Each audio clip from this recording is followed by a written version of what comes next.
Breaking news. Panchayat ఎన్నికలు ముగిశాయి. సర్పంచులు బాధ్యతలు చేపట్టారు. కానీ ఈ ఎన్నికల్లో ఓటమి పాలైన ఓ అభ్యర్థి చెబుతున్న మాటలు ఇప్పుడు అందరినీ ఆలోచింపజేస్తున్నాయి. ఆమె ఎవరో ఏంటో తెలుసుకునేందుకు ఓసారి ఆమె చెబుతున్న మాటలు వినండి.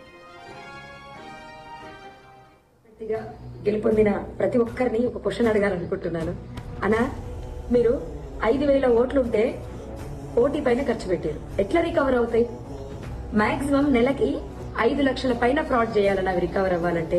పోనీ రాష్ట్ర ప్రభుత్వం నిధులు ఇస్తుంది, మీరు పనులు చేసుకుంటే బిల్స్ వస్తాయి అనుకున్నా రాష్ట్ర ప్రభుత్వం దగ్గర నిధులు లేవు, మీరు పని చేసుకున్న బిల్స్ రావు. ఎట్లా రికవర్ అయితే? మీ ఫ్యామిలీస్ రన్ అవ్వాలి, మీరు మళ్ళీ వినాయక చవితులకు దసరాలకు పెట్టే అమౌంట్ కావాలి, మీరు సంపాదించేది పక్కకు పెట్టండి. ఇవి రికవర్ అవ్వాలంటేనే నెలకు 5 లక్షలు అవుతుంది. ఎట్లా రికవర్ అవుతుంది? నాకు అర్థం కావట్లేదు, నిజంగా చెప్తున్నా.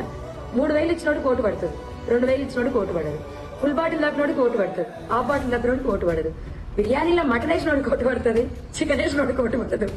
ఇంత ప్రజలు ఉన్నప్పుడు ప్రజలు నాకు నిజంగా ప్రజలు అర్థం కాలేదు. అన్నిటికన్నా నేను బాధపడ్డ విషయం ఏంటంటే, బీటెక్లు ఎంటెక్లు చేసి కూడా జస్ట్ 2,000 ఇచ్చి ఒక బిర్యానీ పెట్టి బ్లాక్ డాగ్ ఇస్తే ఓటేసి, ఇంత దౌర్భాగ్యపు వ్యవస్థలో చదువుకున్న వాళ్ళు ఉన్నప్పుడు ఎవరైనా ఏం చేయగలుగుతారు?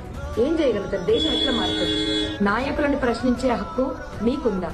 చదువుకున్న యువకులకు నాయకులను నిలదీసే హక్కు ఉందా?